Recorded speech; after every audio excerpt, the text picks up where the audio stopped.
Itulah Mana ada kau disuruh diizinkan melawan? Si Edis bilang Umi otak separoh. Nggak ngerti arti ayat itu. Dikatakan otak Ngerti separuh ayat itu? sama orang yang punya otak ayat tapi nggak kepake, itu bukan hinaan, Kalau bro. pipi kananmu ditampar, berikan juga pipi kirimu. Bukan Kalau berarti istrimu diperkosa? kita balas-balas. Bagus, tenangkan dirimu dulu. Jika dalam keadaan apa kamu, baru kamu nantang. Nggak mungkin Kau baca yang ayatnya ibaratnya nggak? kau dipukul aja. Kalau kau Umi ditonjok-tonjok aja Kau baca terima aja ayatnya ya. nggak?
Assalamualaikum warahmatullahi wabarakatuh. Bertemu lagi dengan channel Kristologi Muslim, channel yang akan memperlihatkan diskusi dan debat lintas agama. Pada kesempatan hari ini, semoga kita semua dalam keadaan sehat walafiat, selalu diberikan kesehatan, dan segala macam urusan dilapangkan, dipermudahkan, dan dilancarkan seperti apa yang diharapkan, dan juga diberikan segala kecukupan ekonomi, rezeki yang berlimpah yang tidak pernah habisnya dari Allah Subhanahu wa Ta'ala. Di video kali ini masih seperti biasa, saya akan memperlihatkan diskusi dan debat lintas agama di mana nantinya apologet Islam dan oknum Kristen akan saling bertanya dan menjelaskan agama masing-masing. Yang mana kita akan bisa menilai mana agama yang benar-benar bisa diterima dan dipahami secara akal pikiran manusia yang berakal. Di video ini juga kita akan melihat diskusi dan debat Unirifa dan apologet Islam lain dengan beberapa oknum Kristen yang mana kita bisa mendapatkan ilmu dan pengetahuan tentang ajaran Islam dan ajaran Kristen.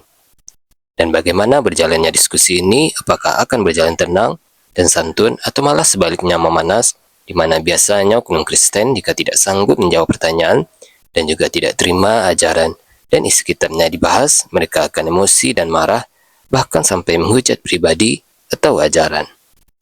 Nah, daripada penasaran dengan diskusi dan debat ini, mari kita simak saja videonya sekarang. Lawan Umi. Berarti kau nggak ikut Tuhan kau. Kau tengok dalam kitabmu ini. Jangan melawan orang yang jahat kepadamu. Nih, inilah kalian Kristen. Ayat di kitab kalian aja kalian kencingi, ya. Kau lawan. Nah, inilah kau ngaku-ngaku Kristen kau. Nih. Ketawa kau. Kau sedang mempermalukan diri kau loh. Nih. Ngapain saya mempermalukan? Justru Matius pasal 5 nomor 39. Saya tidak usah marah-marah, Umi. Loh, mana ada Kristen kayak gitu. Yesus itu suka marah. Orang jualan aja dibuka-buka dia, orang jualan marah-marah dia. Bahkan kalian dikatai bodoh, dikatai anjing, dikatai ular buludak. Kau pikir Yesus pernah ketawa apa? Yesus justru nggak pernah ketawa kayak kau. Yang pernah ketawa itu Nabi Muhammad. Tuhan kau nggak pernah ketawa. Nih, kau tengok ini. Matius pasal 5 nomor 39. Tetapi aku berkata kepadamu, janganlah kamu melawan orang yang berbuat jahat kepadamu, melainkan siapapun yang menampar pipi kananmu, berilah juga kepadanya pipi kirimu. Ayat ini justru mengajarkan kau, kalau binimu diperkosa, kau suruh anakmu lagi melayani. Anakmu yang satu diperkosa, kau kasih anakmu yang satu lagi. Itulah Mana ada kau disuruh diizinkan melawan? Si Edis bilang Umi otak separoh.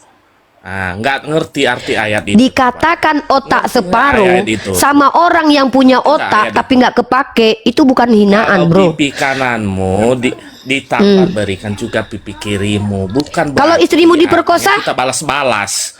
Bagus, tenangkan dirimu dulu. Jika dalam keadaan apa kamu, baru kamu nantang. Nggak mungkin kau baca ayatnya nggak? Kau dipukul aja. Kalau kau Umi ditonjok-tonjok aja kau baca terima aja ayatnya ya. nggak? Nggak, kau baca ayatnya nggak? Kau bisa nggak membedakan antara melawan dengan membalas? Kau bisa bedakan nggak? Kau tahu nggak istilah melawan penjajah? Dengar dulu, diam dulu. Kau pernah dengar bahasa Indonesia gini nggak? Melawan penjajah. Jadi kau pikir melawan penjajah itu dengan menjajah balik gitu? Melawan kebodohan, berarti kau pikir melawan kebodohan itu dengan jadi orang bodoh gitu? Melawan penjahat, melawan korupsi, berarti menurut kau melawan korupsi itu dengan cara menjadi korupsi. Inilah kenapa lebih baik aku dikatakan nggak punya otak sekalipun daripada punya otak kayak kau tapi nggak kepake. Aku lebih baik dikatakan nggak punya otak tapi jalan otakku gini nah. Lebih baik kau katakan aku nggak punya otak. Buat apa kau ngaku-ngaku punya otak tapi kelakuan kau kayak gini? Loh, sekarang aku tanya sama kau, melawan dengan membalas itu hal yang sama atau beda? Beda. Nah, dalam kitabmu itu yang dilarang ngapain? Dilarang bukan membalas, Umi, tapi dilarang melawan. Saya contoh biar tahu Eh. biar tahu Umi arti Kau baca itu nggak? Coba melawan kau baca. dan Balas Umi. Coba kau Melawan baca, kayak baca. gini, kita diserang kau Mi. Makanya, Kau baca Umi, ayatnya. Yang dilarang itu ngapain? Akal yang Loh, diberikan Tuhan aja. makanya kalau kau Jangan mengaku separuh berakal, aja. Ganti aja lah. ya nggak apa-apa. Dikatakan otak separuh sama orang yang punya otak tapi nggak kepake, itu bukan hinaan. Kuulangi sekali lagi. Kau dilarang ngapain di sini kata Yesus? Dilarang apa? Janganlah kamu melawan. Coba biar saya baca Nah, semua Umi. kalau binimu Janganlah kamu diperkosa, melawan. kau melawan nggak? Kalau binimu diperkosa, kau melawan nggak? Nah, inilah aku bilang Kristen ini ngakunya punya berdusta otak. dengan Romi, berdusta Islam. Gini lah dengan Kristen. berdusta apa namanya? Gini, udah diam dulu ya. Ini Kristen ini Kristen ya. Kristen nih orang Kristen, diam dulu ya.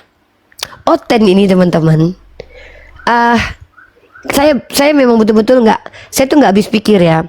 Kalau perumpamaan mereka ini dalam Al-Quran itu hewan ternak. Quran surah Al-Baqarah 157. Kalau perumpamaan mereka ini menurut Yesus anjing. Kitab Matius yang sudah kita bacakan itu. Saya tuh bingung teman-teman ya. Kenapa bisa terkorelasi pernyataan Al-Quran dengan Yesus gitu loh. Kenapa secara esensi betul-betul digenapi sama orang-orang Kristen yang naik ke kemal kita. Tertulis di kitabnya, jangan melawan orang yang jahat kepadamu. Seolah-olah di sini menurut dia Yesus bodoh. Sehingga apa yang disampaikan Yesus itu tidak begitu sebenarnya. Penjelasannya adalah jangan melawan artinya jangan membalas. Berarti mereka mengatakan Yesus ini bodoh. Kenapa? Karena ternyata kata-kata yang tepat bukanlah melawan tapi membalas.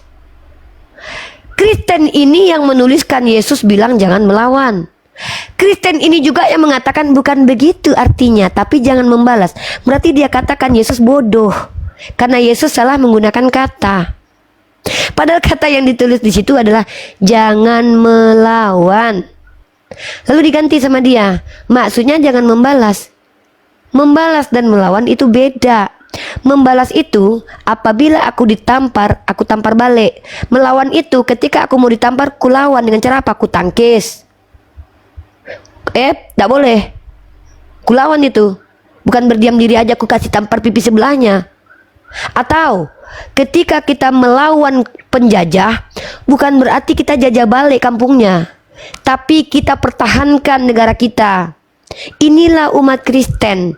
Kenapa masuk neraka ujung-ujung gara-gara nggak paham KBBI.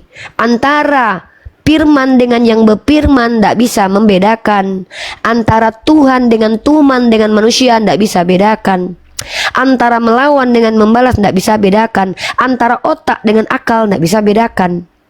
Yang dikatakan dalam konteks hadis adalah kemampuan berpikir alias akal. Kata Kristen akal adalah otak. Itu kenapa besok dubur adalah kotoran, kotoran adalah dubur. Itu kenapa dalam Kristen itu Yesus dikatakan Tuhan, karena tidak bisa membedakan mana yang berfirman dengan yang firman. Nggak bisa. Manusia dengan Tuhan nggak bisa bedakan. Yang mana akal, yang mana. Udah. Kamu belajar dulu aja sama Edis ya. Udah. Sudah cukup bagi saya untuk membubuki kamu. Saya pikir saya sama seperti orang yang sedang bertarung dengan pedang. Kamu cuma membawa pistol air. Udah kupijak lehermu, masih juga disemprot aku pakai pistol air. Udah kupijak, kucongkel matamu, kau semprot aku pakai pistol air. Udah ku bejek-bejek kepalamu, kau semprot aku pakai pistol air. Jolim aku jadinya ya. Kasihan aku sama kau. Seperti aku melawan orang aku seolah-olah merasa aku udah pakai pedang. Siap. Pakai tank ya kan. Juju. Yang ku hadapi ternyata anak kecil bawa pistol air. Shit. Udah ku hantam. Lawan lagi dengan malu aku rasanya. Ini rendah value aku. Ini mohon maaf ya. Barusan aku tuh merendahkan harga diriku rasanya, ya Allah. Astagfirullahaladzim. Mudah-mudahan diobati dengan kehadiran Pak Paracetamol ini. Pak, tolong Pak, naikkan lagi value saya Pak. Udah hina dina saya barusan itu menghadapi orang Kristen seperti tadi. Silakan Pak. Ini Pak Paracetamol ini biasanya pertanyaannya membuat aku cerdas ini biasanya. Silakan Pak. Selamat sore, annyeonghaseyo. Annyeonghaseyo, gracias, bahasa aku belajar bahasa Spanyol Pak. Apa? Buenos tardes. Oke. Begini ini. Mohon maaf, saya boleh katakan bahwa diskursus yang terjadi barusan itu diskursus yang paling tidak bisa saya cerna. Karena apa? Ya makanya saya bilang Pak, saya merendahkan diri saya barusan Pak, merendahkan diri saya di tempat yang paling hina. Maaf ya Pak ya, Bapak harus menonton peristiwa memalukan tadi ya. Jujur saya malu barusan itu Pak. Nggak tahu, saya malu banget barusan itu Pak, merasa rendah, merasa hina saya Pak barusan Pak. Maaf ya Pak ya. Coba Pak angkat value saya lagi Pak dengan ngobrol sama Bapak nih, mudah-mudahan diangkat lagi value. Punya kapasitas untuk mengangkat value seseorang ya. Enggak, biasanya kalau berteman dengan orang yang ada value, kita ada value. Bicara dengan orang berwibawa, kita ikut-ikutan berwibawa. Berteman dengan tukang parfum, kita ikut wangi. Lanjut Pak. Saya mau minta maaf untuk kopehnya teman saya tadi yang dari Kristen ya, karena sudah membawa definisi yang salah, sehingga mau diteruskan sampai pagi pun ya akhirnya lompat-lompat ke sana kemari, kan begitu. Betul. Yang pertama yang diangkat itu adalah masalah anatomi. Otak kan anatomi ya. Iya. Sedangkan yang ditanggapi oleh Uni itu adalah olah pikir, kan begitu. Kemampuan berpikir. Ya. Ini dua hal yang sangat berbeda gitu. Nah ini kalau mau diperdebatkan sampai besok pagi, yang ada kita lompat-lompat. Akhirnya saya mendengarkan iya betul. Makanya Pak, tolong Bapak sembuhkan rasa kekecewaan saya barusan karena telah menghinakan diri saya Pak. Saya tadi benar-benar merasa hina banget Pak. Betul-betul ibarat kata ya Pak, saya itu tadi itu seperti, ya mohon maaf ya Pak ya, ikut-ikutan mengembek ketika saya melihat domba ngembek gitu. Jadi saya tuh juga ikut ngembek gitu. Jadi saya merasa hina banget tadi itu. Jadi value saya memang hilang lah tadi itu. Saya akui lah tadi itu. Saya minta maaf.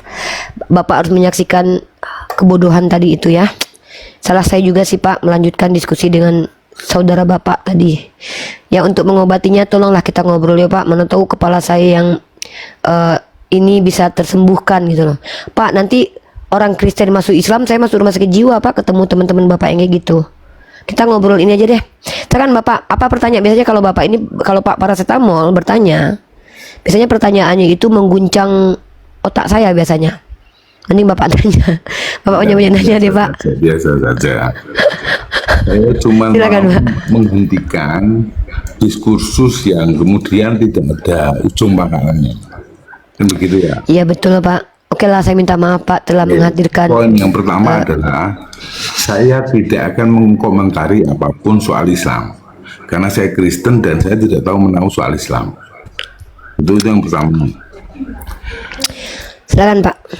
Yang kedua, Alkitab atau kitab sucinya orang Kristen itu kalau dibaca lepas konteks, lepas pengertian dan lepas pengajaran, itu akan menjadi buku yang sangat buruk. Itu poin yang kedua. Itu poin yang kedua yang harus sama-sama kita mengerti. Dan saya pun tidak akan masuk ke dalam hermeneutik ataupun mengomentari tentang agama dan kelengkapannya, karena itu bukan kapasitas saya. Itu ya, karena saya seorang insinyur, jadi saya nggak tahu menahu soal itu. Yang mau saya Oke, mantap. tanyakan, yang pertama adalah dari hiruk pikuk media sosial seperti ini, menurut pendapat Uni, mungkin nggak sih kita masukkan unsur-unsur pedagogi di dalam apologetika ataupun pledoi iman di dalam media sosial, sehingga apa? Sehingga akan muncul diksi-diksi yang baik, akan muncul pengawalan apa ya istilahnya, pemikiran yang mendewasakan. Mungkin nggak kira-kira menurut Uni dari disiplin Oke. ini unsur-unsur pedagogi itu masuk ke dalam apa ya hiruk pikuk media sosial seperti ini, mau dinamakan apologetika, mau dinamakan apapun lah. Benar-benar. Oke, Yang pertama, saya jawab satu aja dulu biar Oke, saya ndak silakan. ini. Silakan Uni. Mungkinkah kira-kira kita masukkan unsur pedagogik dalam apologetika? Sebenarnya bukan mungkin, Pak, harus, bahkan wajib. Sebetulnya wajib kita memasukkan unsur pedagogik. Masalahnya adalah pedagogik ini subjeknya biasanya adalah anak-anak kecil, di mana mereka itu bertanya, ketidaktahuannya bukan membuat kita itu kesel, tapi membuat kita terkadang bangga dengan kekritisan mereka bertanya. Kalau kita bicara pedagogik, ya, karena subjeknya adalah anak-anak yang masih polos, walaupun mereka bertanya sebodoh mungkin, kita tidak anggap mereka bodoh. Contoh, anak saya bertanya, "Ibu, Allah itu laki-laki atau perempuan?" Saya tidak boleh tersakiti dengan pertanyaan itu, karena yang bertanya adalah seorang anak yang sedang melalui proses tumbuh kembang, tumbuh tubuhnya, kembang psikologisnya. Maka wajar dia bertanya seperti itu. Tapi unsur pedagogik ini tidak bisa kita masukkan kalau ketemu sama lansia, Pak. Contoh kayak bapak-bapak tadi, dia bukan anak kecil lagi, Pak. Dia adalah orang yang mungkin saja sudah melalui proses belajar mengajar 9 tahun, sudah belajar bahasa Indonesia. Tiba-tiba kita harus memasukkan unsur pedagogik lagi kepada orang tersebut. Ini kan, Bapak pernah ketemu sama orang gila nggak? Nggak mungkin kita ajarkan jangan orang gila deh.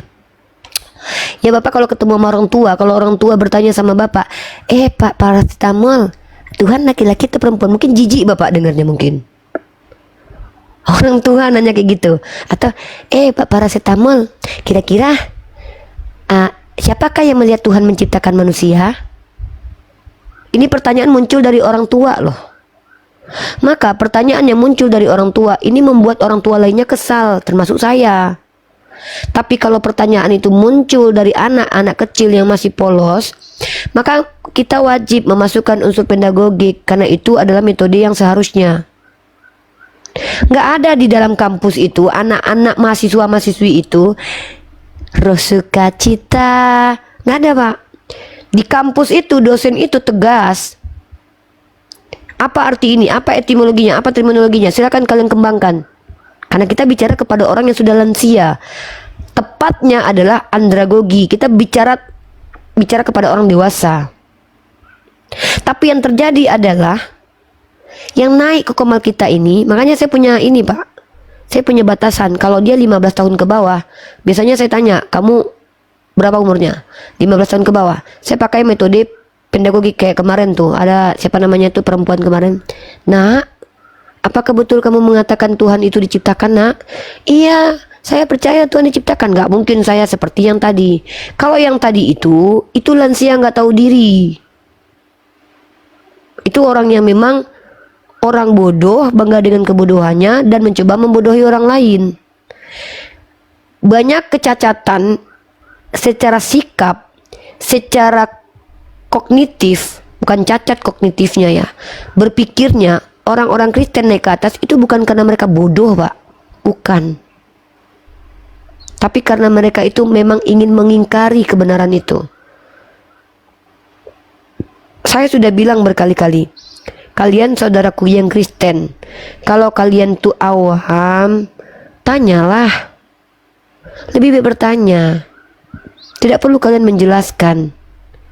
Karena apa? Ketika kalian menjelaskan tidak ada landasannya, saya koreksi, saya tampar balik, nanti malu. Kami tidak boleh sebenarnya mempermalukan manusia di hadapan manusia lainnya. Bahkan kami diajarkan menutup aib, Bahkan kalau ada orang yang punya cacat, aib, kami tutupi. Jangankan orang hidup, mayat aja kami tidak boleh sebarkan aibnya, apalagi orang hidup. Tapi yang saya tengok adalah semakin kami berusaha menutupi aib kelakuan umat Kristen, mereka sendiri senang dengan membuka aib kelakuannya gitu loh. Tadi berapa kali saya ingatkan bapak yang tadi itu, bro, kamu bisa nggak bedakan antara melawan dengan membalas? Bisa nggak bedakan dengan otak dan akal? Ada nggak ditanggapi dia? Tidak, karena kebutuhannya bukan ingin menunjukkan kebenaran dan mempertahankan kebenaran, tapi melakukan pembenaran. Maka kalau saya ditanya, apakah Uniriva, menurut Uniriva perlu kita masukkan unsur pedagogik dalam apologetik? Sebenarnya itu wajib sebenarnya. Tapi kalau kita bertemu dengan saudara bapak yang kayak tadi itu, yang seiman dengan bapak, kayaknya jangankan pedagogik pak, dipecut aja pakai cambuk tuh nggak mempan pak. Bahkan mungkin kalau kita ikuti Bible, makanan keras untuk orang dewasa itu nggak mempan sama orang tadi itu, nggak mempan itu. Seperti itulah kira-kira pak. Jadi unsur-unsur pedagogik ini sebenarnya memang harus kita bawa dalam dunia apologetik. Apalagi orang seperti saya ini yang niatnya adalah belajar dan mengajar. Saya kan mengambil jurusan PAI kemarin itu. Jadi saya harus menggunakan unsur-unsur pedagogik, pendekatan-pendekatan kepada manusia, mendekati secara psikologi.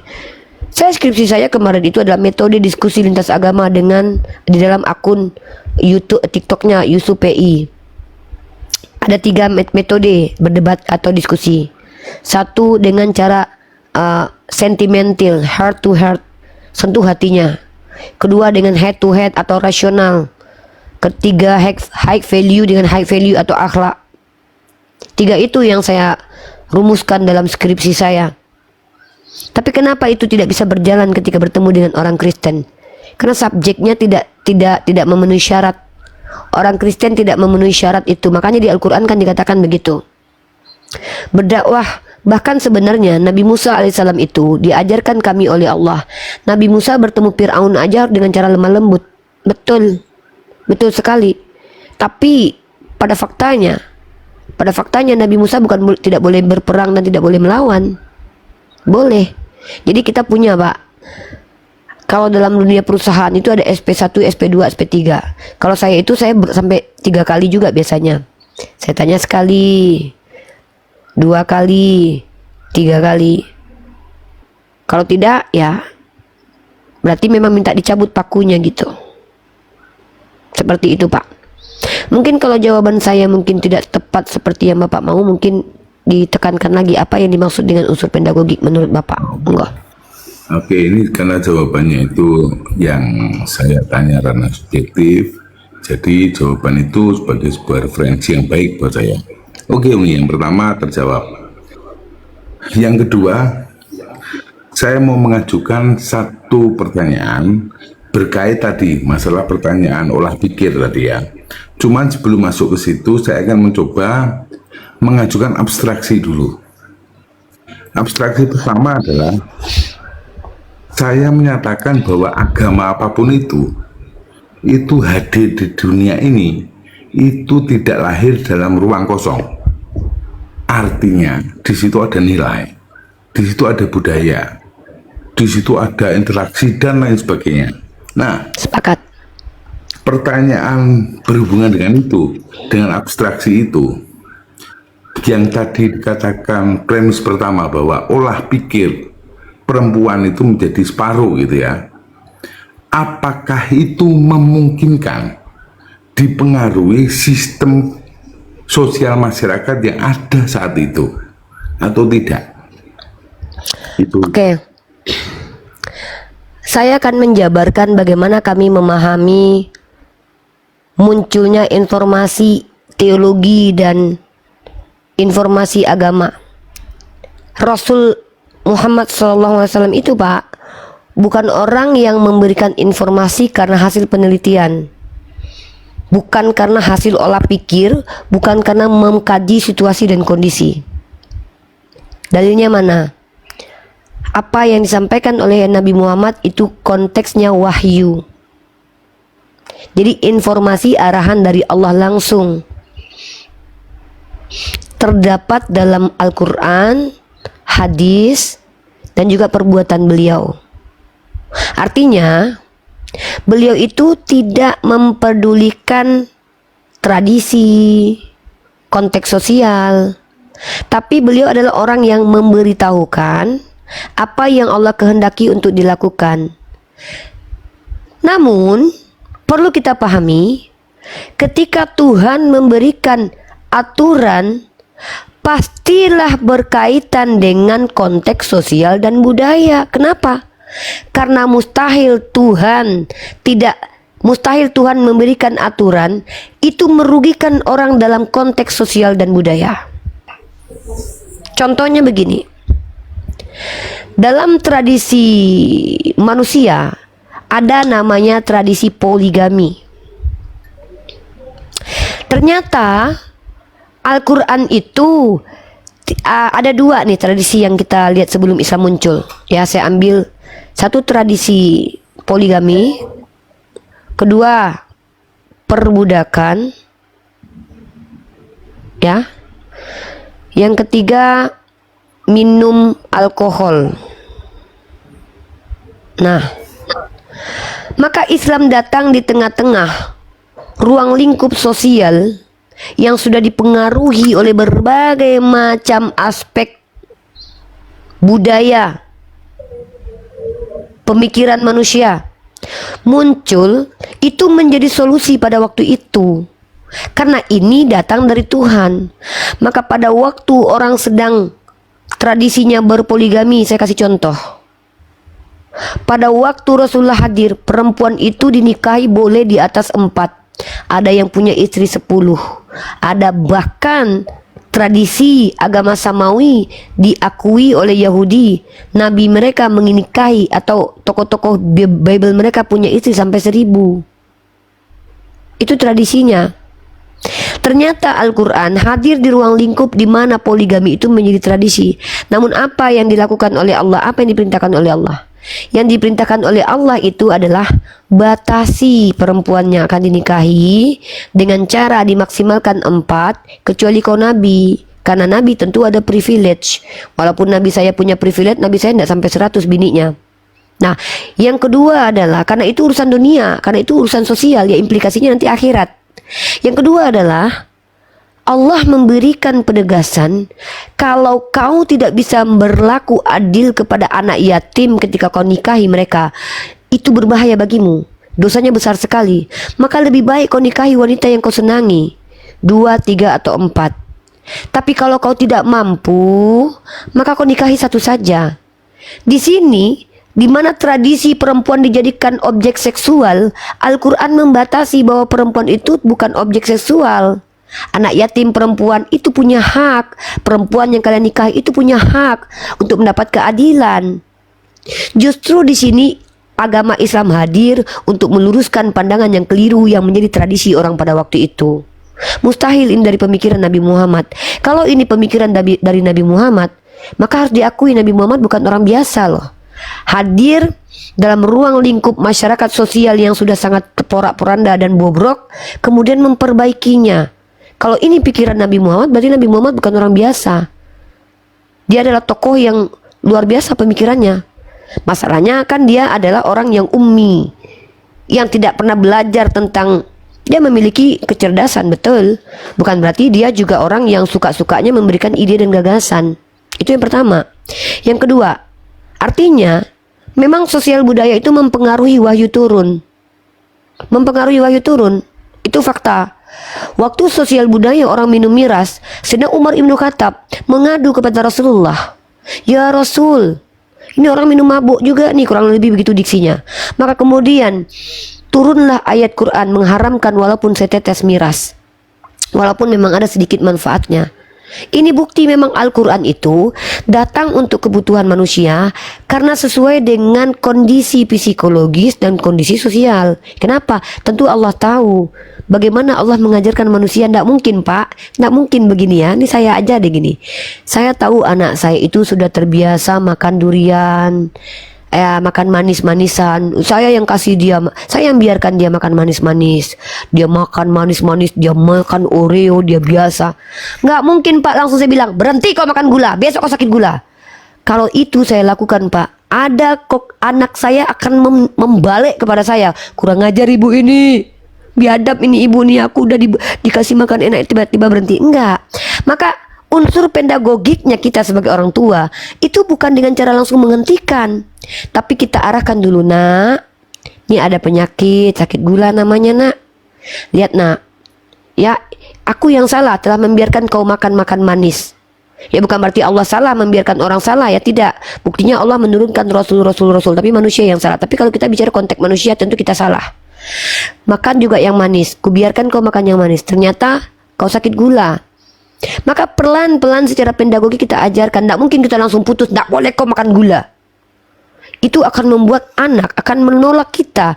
Maka bagaimana Allah mengajarkan metode pedagogik yang kita terapkan di sekolah itu sudah diajarkan oleh Al-Quran, di mana larangan kepada Al-Quran itu tidak langsung dilarang, termasuk dalam perbudakan contohnya.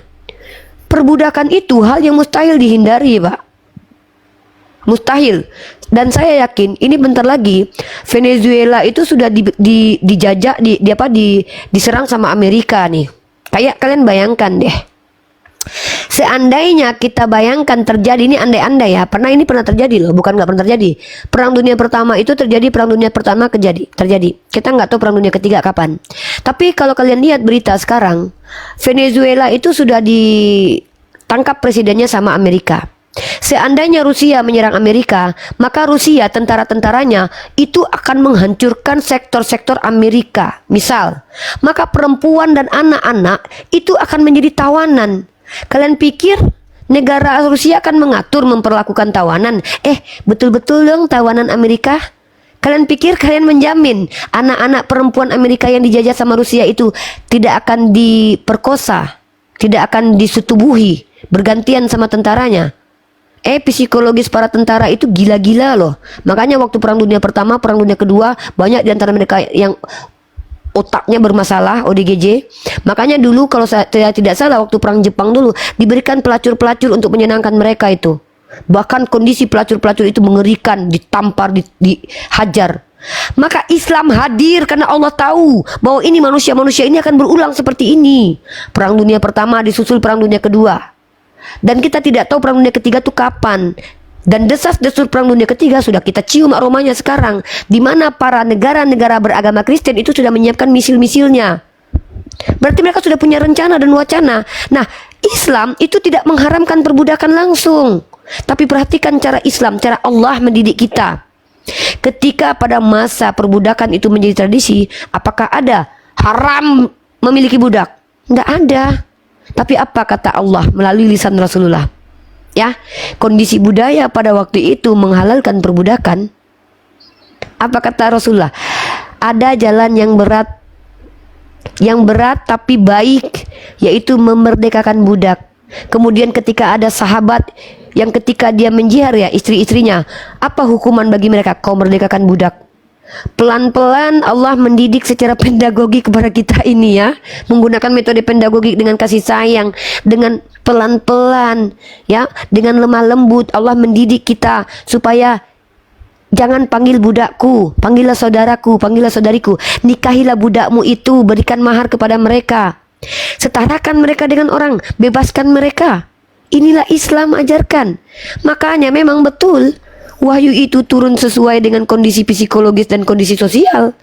Makanya syarat menikahi perempuan itu balik. Bukan berarti umurnya 12-17. Kenapa? Secara anatomi tubuh, anak usia 12, 19 tahun, 16 tahun, 10 tahun, zaman Nabi Muhammad dengan zaman sekarang jangan disamakan. Berbeda. Maka Al-Quran mustahil dari seorang manusia biasa yang tidak pernah kuliah. Kalau seorang profesor butuh bertahun-tahun membuat penelitian untuk membuat sebuah teori taksonomi Bloom, di mana di situ ternyata diurutkan hal yang paling mudah dilakukan manusia itu adalah dengan menghafal, tanpa ada penelitian. Nabiku Muhammad SAW sudah menunjukkan bahwa ternyata menghafal itu hal yang memang bisa dilakukan oleh semua manusia. Makanya di Al-Quran itu disuruh dihafal. Terbukti. Bahkan ada seorang anak bernama Najah, ada masalah dengan otaknya, kemampuan otaknya ada masalah, bukan akalnya yang bermasalah, otaknya. ternyata dia bisa menghafalkan Al-Quran. Teori taksonomi belum baru muncul ribuan tahun kemudian, itu pun direvisi. Bayangkan di dalam taksonomi belum, ternyata di taksonomi belum itu menghafal adalah salah satu kemampuan yang paling mudah dilakukan oleh manusia. Ternyata menghafal itu adalah dasar di awal untuk mendapat Quran. Jadi artinya Pak, saya menjawab bahwa Al-Quran itu turun bukan hanya menyesuaikan dengan konteks budaya pada masa itu, tapi juga ternyata Al-Quran relevan dengan konteks psikologi, dengan konteks sosial budaya, dengan konteks anatomi tubuh, antropologi orang zaman itu sampai nanti akhir zaman. Dan mustahil ini datang dari manusia bernama Muhammad dari hasil pemikiran pribadinya. Kalau memang itu datang dari Muhammad sallallahu alaihi wasallam, kalau itu hasil pemikirannya, harus kalian akui nabiku luar biasa. Di atas para profesor. Profesor punya teori, harus belajar dulu bertahun-tahun, lintas masa dapat ilmu. Nabiku lahir-lahir jadi pedagang, jadi tukang menjaga hewan. Tiba-tiba di usia 40 kurang lebih, masa jadi Rasul langsung jadi Nabi, langsung bisa memberikan struktur sosial yang sedemikian detailnya mampu dibuat, dijalankan relevan pada saat ini. Perbudakan itu dihentikan itu justru pada saat Abraham Lincoln. Bahkan di Kristen bukan cuma dilegitimasi. Saya tidak keluarkan konteks ya Pak ya.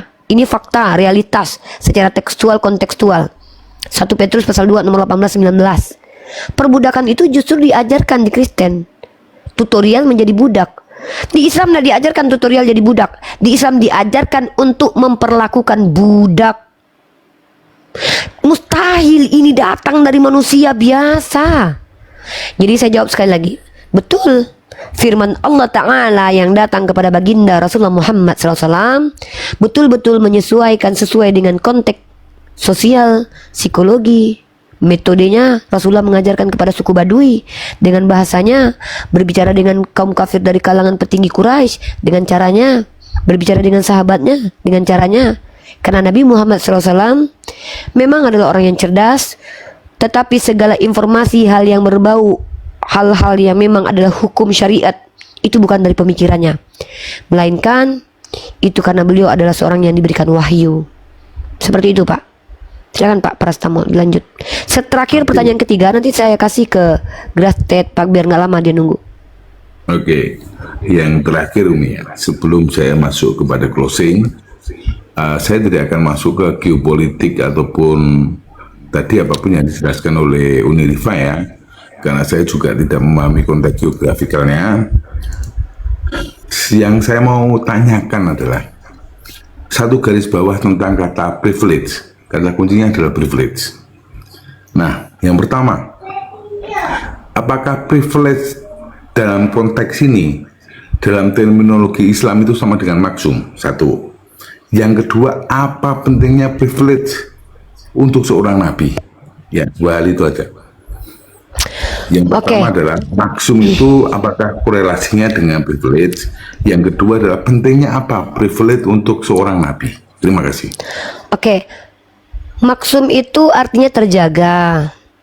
Artinya para nabi ini, mereka adalah orang-orang yang terjaga dari perbuatan-perbuatan yang melampaui batas. Kenapa? Karena mereka ketika menjadi seorang rasul, mereka dibersamai oleh para malaikat. Makanya kalau kita lihat konteks maksum itu, kita lihat dari Nabi Ibrahim alaihissalam dulu. Waktu Nabi Ibrahim alaihissalam menghancurkan patung berhala, lalu dia berbohong di situ mengatakan, patung besar ini yang menghancurkan. Kenapa pada waktu itu tidak ditegur oleh Allah? Kenapa pada waktu itu malaikat Jibril tidak menyampaikan firman Allah bahwa jangan begitu? Kenapa? Karena dalam konteks itu Nabi Ibrahim tidak bisa dikatakan berbohong, berdusta, tetapi berbohong untuk menyelamatkan orang kafir supaya tidak lama-lama menyembah berhala. Makanya dalam Islam itu tidak dianggap berdosa berbohong yang menyelamatkan orang. Contoh ketika Nabi Ibrahim alaihissalam berbohong mengatakan Sarai itu adalah adiknya, padahal dia ingin menyelamatkan Sarai dari kejahatan orang lain, kejahatan hawa nafsu orang lain. Itu juga tidak langsung ditegur. Tapi ketika Nabi Ibrahim alaihissalam dia tidak memberi makan orang kafir. Dia ditegur oleh Allah. Allah berkata kepada Nabi Ibrahim, kenapa tidak diberi makan orang kafir? Maka Nabi Ibrahim menjawab, dia kan tidak menyembah kepadamu. Apa kata Allah? Bukankah dia hambaku? Artinya untuk seorang nabi saja, itu dia tidak boleh nggak beri makan orang kafir. Dia tetap harus kasih makan orang kafir. Itu yang dimaksud dengan terjaga, Pak. Nah, privilege ini adalah apa-apa yang menjadi fasilitas kepada para nabi karena mereka diberikan tanggung jawab. Apa pentingnya bagi mereka? Ya penting. Nabi Muhammad SAW itu adalah seorang nabi yang diberikan kekuatan 30 pria oleh Allah. Kenapa? Karena dia nabi. Apa alasan Nabi Muhammad secara rasional memiliki kekuatan 30 pria? Karena dia adalah orang yang mengajarkan cara hidup sehat. Maka mustahil ketika dia mengajarkan cara hidup sehat, mengimplementasikan hidup sehat, lalu dia letoy. Dia ngajarin cara hidup sehat. Dia tidak pernah makan berlebihan. Dia tidak pernah kemudian minum alkohol begadang tidurnya. Dia tidak pernah kemudian mabuk-mabukan. Dia nggak pernah kemudian makan makanan yang berlebih yang tidak sehat. Terus dia tidur miring ke kanan. Sorry Uni. Saya pikir kita sudah masuk spekulasi terlalu jauh ya.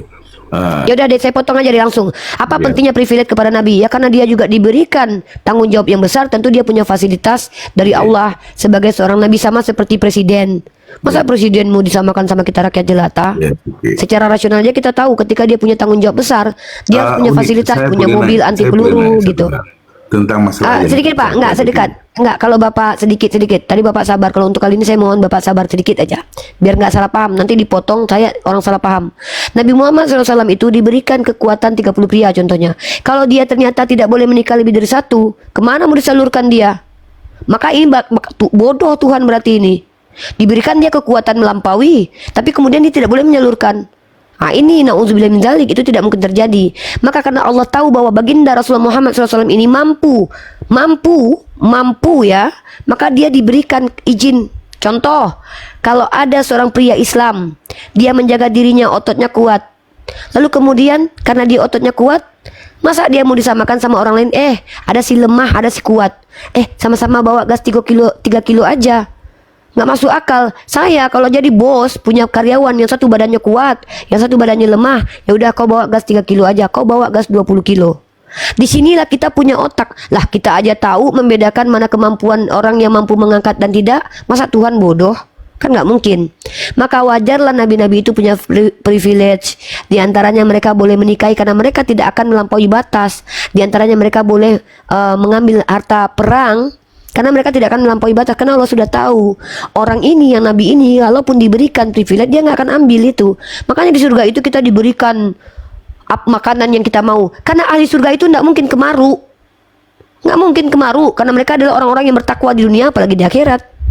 Jadi inilah kenapa ahli surga diberikan kenikmatan yang dia inginkan. Nggak mungkin ahli surga itu menginginkan trisam. Nggak mungkin mereka ingin, mohon maaf ya, trisam, main pakai dubur itu nggak mungkin. Karena orang-orang yang masuk surga itu orang yang layak mendapatkan kemuliaan karena dia bukan otaknya kotor. Maka kenapa ada batasan di dunia ini? Nggak boleh ini, nggak boleh itu, karena Allah tahu bahwa banyak manusia-manusia ini melampaui batas. Inilah perbedaannya Pak. Jadi Nabi itu wajarlah ada privilege. Sebagaimana kemudian presiden juga punya privilege, dia punya tanggung jawab besar. Lalu tentu dia juga punya privilege. Seperti itu. Silakan Pak. Jadi apa pentingnya? Penting sekali karena dia nabi. Oke. Tanggung jawabnya juga besar. Sekali lagi saya tidak akan masuk ke dalam spekulasi tafsir, tapi saya mau bertanya. Itu saya nggak sepakat Bapak bilang itu spekulasi tafsir. Saya lebih sepakat mengatakan itu spekulasi. Kalaupun itu spekulasi, itu adalah spekulasi rasional Pak. Karena dari tadi saya mempertimbangkan dengan akal bicara itu. Saya mempertimbangkan kalau dia nabi, punya kekuatan 30 pria dikasih Allah, lalu dia hanya diizinkan punya satu istri, berarti kan Tuhan mau menganiaya dia, atau Tuhan mau mubazir. Dia bisa angkat galon 20 kilo, tapi cuma disuruh bawa 3 kilo. Ngapain dia dikasih kekuatan? Kan ini rasional Pak, bukan spekulasi tafsir, tapi spekulasi rasional. Saya membawa rasionalitas dari tadi tuh. Silakan. Ya, okay. kalau dibilang rasional ya, cuman tetap ada satu area spekulasi di situ ya. Karena itu kan Ya saya tidak masalah dikatakan spekulasi. yang mau saya tanya Asumsi yang nggak boleh. masalah maksum ya. Kalau saya tidak salah dan saya pernah dengar bahwa Nabi Musa itu pernah membunuh manusia. Apakah itu yang disebut maksum? Iya, karena ada membunuh yang tidak masuk konteks berdosa, Pak. Nabi Musa itu kan dia bukan berniat untuk membunuh orang karena zolim, tapi kan dia membunuh karena dia mau menyelamatkan orang. Kekuatannya yang besar itu membuat dia menampar dan orang itu mati. Jadi bukan niatnya jahat. Makanya di Islam itu dilarang membunuh kecuali dengan cara yang hak. Jadi ada konteks membunuh yang diizinkan, ada konteks membunuh yang tidak diizinkan. Kalau membunuh nggak boleh, Nabi Muhammad ngapain perang, Pak? Kalau membunuh diharamkan pada Nabi, ngapain itu Nabi Ibrahim mengalahkan Kedarlaomer? Ngapain itu Nabi Muhammad berperang? Emang ketika Allah mengizinkan Nabi Muhammad berperang, artinya Nabi Muhammad tidak akan pernah membunuh gitu? Membunuh itu boleh bagi manusia dengan cara yang hak. Saya boleh membunuh bapak, misal bapak mau memperkosa saya tidak punya cara lain, saya bunuh bapak, saya tidak berdosa, saya menyelamatkan diri. Tapi kalau bapak lagi tidur nggak ngapa-ngapain, saya tusuk perut bapak, saya berdosa, nggak ada alasan. Jadi membunuh itu bukan perkara berdosa kalau dilakukan oleh para nabi dengan cara yang hak, harus ada alasan. Kita pergi ke hukum aja lah, nggak usah jauh-jauh. Ada yang namanya pembunuhan tak sengaja, ada yang namanya pembunuhan berencana. Hukumnya aja beda-beda, berapa tahunnya. Jadi membunuh itu tidak selamanya berdosa. Kenapa? Karena nabi-nabi membunuh itu ada alasannya. Satu, ketidaksengajaan, ternyata di situ tidak berdosa. Ya, jadi yang kan saya bilang tadi, Nabi Ibrahim ketika berbohong, kenapa tidak datang malaikat untuk melarang? Dibiarkan, karena kebohongan itu tidak dianggap dosa. Nabi Musa menampar sampai mati, kenapa dibiarkan? Ya karena dia tidak berdosa, memang tidak berdosa, tidak berdosa membunuh itu. Apalagi ya, saya pernah Nabi Khidir membunuh anak kecil. Kenapa dibiarkan Allah? Dia nabi loh, maksum loh. Ya karena ada alasannya. Kan saya bilang, Pak, yang maksum ini terjaga dari perbuatan melampaui batas. Itu melampaui batas itu dengan disertai dengan niatnya gitu loh. Mentang-mentang dia nabi. Ada mensreanya. Itu dia itu. Mensreanya, Pak. Dalam dunia hukum kan ada istilah mensrea tuh. Oke.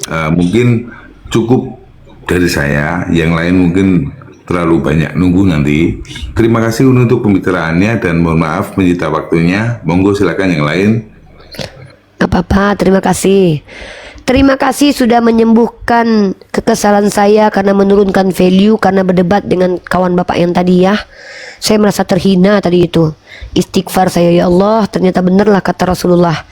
Dapat rumah kita di surga kalau di mana-mana itu orang tidak ada punya hukum itu membunuh itu tidak ada dosa. Yang namanya membunuh itu dosa lah.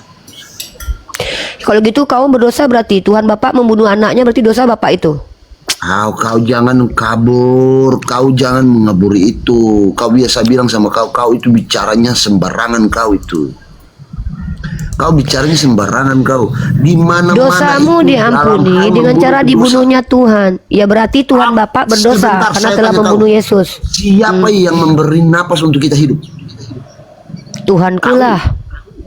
Kau yang memberi napas kau hidup sehingga kau menikam orang yang sekalipun memperkosa kau itu katanya kau tikam. Berarti kalau bini kau diperkosa dibiarkan aja gitu. Berarti kalau bini kau diperkosa diam aja. Begini Rifa, sekalipun itu dalam hak menghakimi kita tidak punya hak di situ Rifa. Iya, kalau bini kau diperkosa kau diam aja. Kalau aku nggak mau, kalau aku diperkosa apalagi kalau memperkosa Kristen, kubunuh kau. Naik ke room kamu berapa kali, kamu ini sering aja membantah orang tapi kau tidak pernah mau mendengar orang. Kau dengar? Ya udah ngomonglah kau. Kalau pantas kau didengar coba. Memang babi tai kau. Bahasa kasih kali Kristen ini. Iya, saya enggak babi itu kan makanan kau. Babi itu kan makanan kau. Saya bilang memang Kristen kau. Nggak malu kau ngaku Kristen sekarang. Malu kau ngaku Kristen karena kelakuan kau Kristen banget. Kenapa? Kau belum bertanya. Babi itu kan makananmu, Dek. Memberi kesempatan babi kau kata-katai tapi kau makan. Kau harus mendengar. Bukan orang harus mendengarkan kau sendiri. Ya, apa alasan aku dengarkan kau? Kenapa aku dengarkan kau? Seakan-akan kau ya yang paling kenapa? hebat. Apa alasan aku mendengarkan kau? Kasih alasan. Mak lampir. Terus Kau tidak memberikan kesempatan untuk orang berbicara untuk kau. Sementara Itu kau ngapain kau itu? mau membantah orang dengan itu kau ngapain enak kentut hatimu. kau? Itu kau ngapain barusan itu? Alah Puki, kau dengar sini Puki. Tuhan kau keluar dari Puki, nggak usah kau hina-hina Puki. Hei, Bini kau punya Kau Puki. itu Pukimu itu nggak laku. Saya bilang sama kau, begini kau jangan terlalu membatasi orang dalam hal berbicara. Kau kasih kesempatan. Inilah untuk orang berbicara Kristen dulu. menghujat Puki, Kenapa? Tuhannya keluar dari Puki.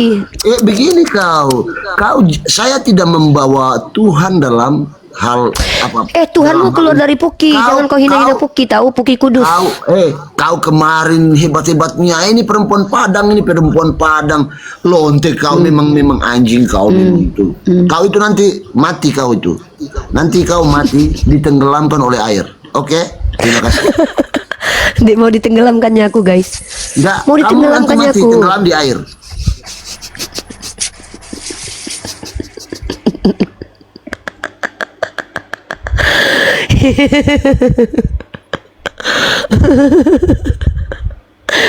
Astagfirullah. Itu tadi dari Komal sebelah dengar ada 9 ekor roh. Mungkin tuh Oten itu 9 ekor atau 10 ekor roh dia ya. Roh sukacita juga bijaksana, roh cantik, roh bahagia, roh kaya, semua aku punya.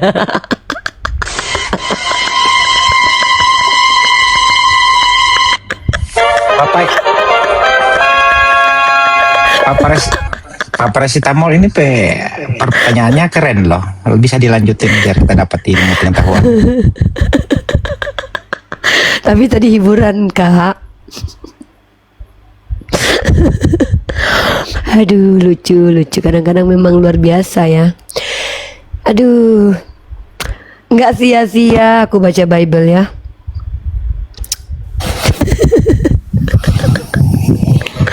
Halo ibu. Oke, ibunya salah pencet kayaknya. Gimana pendapat Pak Paracetamol itu Pak, yang tadi itu Pak? Apa menurut Bapak kira-kira terguncang iman, terguncang psikologis, atau kebencian yang merajalela menurut Pak Paracetamol? Ya, mungkin beliau nggak menyimak ya. Beliau ini apa yang disampaikan tadi itu adalah pendapat subjektif Uni mewakili Uni Riva sebagai seorang Muslim. Nah, kita sebagai yang Kristen ya dengarkan saja. Itu kan pendapatnya Uni dari perspektif Muslim dalam beberapa hal kan begitu. Masalah Anda tidak setuju atau enggak itu hal yang lain, nanti di leverage dalam babak lain. Tetapi bahwa penjelasan itu kita terima sebagai sebuah pembelajaran dari teman-teman Muslim kan begitu. Kalau Itu menurut saja pendapat mereka. Bapak, orang tadi itu kalau saya lihat tuh ada namanya ketegangan dari ucapannya, itu ada emosi yang dilibatkan. Nah, menurut Bapak bisa nggak dia dikatakan terguncang, atau mungkin kalau kata terguncang mungkin bukan lah, tidak menerima dengan narasi yang berbeda dari apa yang diyakini, sehingga pada akhirnya diaktualisasikan dengan cara memaki. Nah, kalau menurut Bapak nih orang-orang seperti ini seperti apa ini? Oke, yang tidak saya setujui itu adalah kata-kata kasar ya. Kata-kata kotor itu sebenarnya nggak penting dalam komunikasi, sama sekali nggak penting. Itu yang pertama. Yang kedua, bahwa dalam ruang publik seperti ini sangat dibutuhkan kedewasaan berpikir. Kalau tidak ada kedewasaan berpikir, kita akan terjebak dalam sebuah diskursus tanpa henti. Apa yang saya lihat dengan saudara, sorry ya ini ya, saya ada melenceng ya. Apa yang saya lihat dari pertengkaran antara Rudi Yohanes dengan Edis itu sebenarnya sebuah pertunjukan ketidakdewasaan yang sama-sama goblok gitu. Artinya dalam melihat seperti saya, contoh, saya orang Kristen, banyak mungkin yang tidak setuju secara prinsip dengan Edis. Tetapi yang harus kita lihat adalah Edis ini kan membawakan sebuah entertainment, public speaking. Ya maknai sebagai itu saja. Saya sudah ada gereja yang saya sudah bertumbuh di dalamnya, tidak peduli masalah Edis. Dan yang lebih memuakkan bagi saya adalah dari masing-masing orang tuh selalu membahas masalah uang. Ini adalah kebodohan paling rendah. Dua-duanya bodoh. Tadi Yohanes pakai Edis, kita lihat itu sebagai sebuah fenomena entertain sajalah. Masalah pengajarannya cocok apa enggak, mari kita sama-sama dewasa berpikir. Cuman kalau diumbar kebencian, itu menjadi muak dengernya. Kan begitu? Iya, betul-betul. Saya nih misalnya, saya tidak punya kedewasaan. Saya bilang, ini Rifa itu penipu, ini Rifa itu bla bla bla bla. Tiap hari muncul fitinya puluhan ribuan. Munculnya cuma kayak gitu. Kira-kira ini muak enggak? Kalau saya mungkin gini, karena sudah terbiasa melihat begitu, saya nggak muak karena saya bilang itu keniscayaan gitu loh. Kalau saya muak. Jadi begini ya. Kenapa saya bilang menyikapi media keniscayaan? sosial Karena sudah itu terbiasa gitu. kedewasaan. Jadi menyikapi media sosial ruang publik itu butuh kedewasaan. Kan begitu ya. Seperti contoh kalau kita ngelihat dagelan antara Roy Suryo dan teman-teman itu, dagelan yang membuat saya muak itu sebenarnya. Cuman pola pikir saya dewasa dalam menanggapi itu, kan begitu. Nah, kalau kita sudah mempunyai kedewasaan dan siap untuk masuk ke dalam ranah media sosial, saya pikir kejadian-kejadian seperti tadi itu nggak perlu memaki itu sama sekali nggak penting dalam ilmu komunikasi. Itu kalau menurut saya nggak tahu yang lain. Monggo silakan yang lain. Saya kan prodinya komunikasi penyiar Islam nih Pak. Dalam prodi komunikasi penyiar Islam itu ada metode-metode namanya diksi-diksi yang tepat atau diksi yang tidak tepat. Tapi ada hal yang harus dipahami. Saya bilang namanya adalah mode cabut gigi lah gitu. Kenapa terkadang itu harus sekali-sekali dilakukan? Sama seperti orang yang berobat Pak. Nggak melulu berobat itu dielus-elus atau diusap-usap. Nggak melulu berobat itu. Ada masanya disuntik. Cep. Ada masanya bahkan kalau ortopedi itu diketok gitu. Ada masanya kadang disetrum gitu. Jadi saya ini kan seorang Islam yang sebenarnya itu diberikan pilihan dalam penyampaian. Diksi-diksi dalam Al-Quran itu tidak pernah kita temukan diksi-diksi yang men-trigger birahi dan men-trigger emosi amarah, itu tidak ada. Tidak pernah sama sekali. Diksi-diksi Al-Quran itu kalau kita baca itu menenangkan. Tidak ada satupun kita temukan satupun kata di Al-Quran yang membuat kita birahi, langsung berpikiran porno, itu tidak ada. Atau langsung marah dan marah besar, itu tidak ada.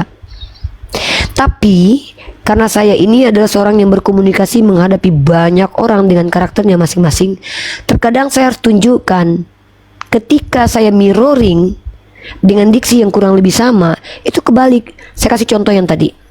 Maaf saya tidak mau ulangi kata-katanya. Alat vital perempuan, dasar kau alat vital perempuan.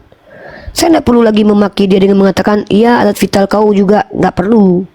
Saya harus ucapkan, loh, alat vital itu kan tempat keluarnya Tuhan dan dirimu. Saya menyadarkan mereka bahwa hinaan mereka itu sebenarnya adalah penelanjangan terhadap diri mereka sendiri. Atau dasar kau, pesundal kau.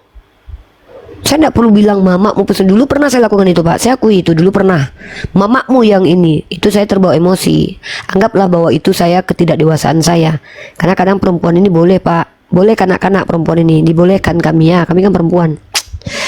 Tapi seharusnya saya mencoba untuk menyadarkan orang ini, ketika kau bilang aku pesundal, pada dasarnya aku kan membalikkan, loh, bukankah pesundal itu disukai Tuhanmu? Pesundal itu lebih dulu masuk kerajaan surga. Itu cara yang seharusnya kalau dalam ranah komunikasi dengan orang Kristen yang sedang tantrum. Kalau anak kecil tantrum, memang caranya itu kita biarkan. Saya diajarkan tuh, kalau anak tantrum tuh jangan dimarahin. Semakin tantrum dia. Saya akhiri diskusi dan debat para pelogit Islam yang telah memberikan kita ilmu dan pengetahuan tentang ajaran Islam dan ajaran Kristen. Semoga ilmu yang kita dapat dari diskusi dan debat ini dapat membentengi kita dari permutatan yang mana pada saat sekarang banyaknya misionaris-misionaris mencari muslim yang awam untuk dimurtadkan. Saya akhiri video ini. Terima kasih kepada saudara-saudari muslim semua yang telah mengikuti diskusi ini sampai habis. Sampai ketemu lagi dan nantikan video-video diskusi dan debat apologet Islam selanjutnya. Assalamualaikum warahmatullahi wabarakatuh.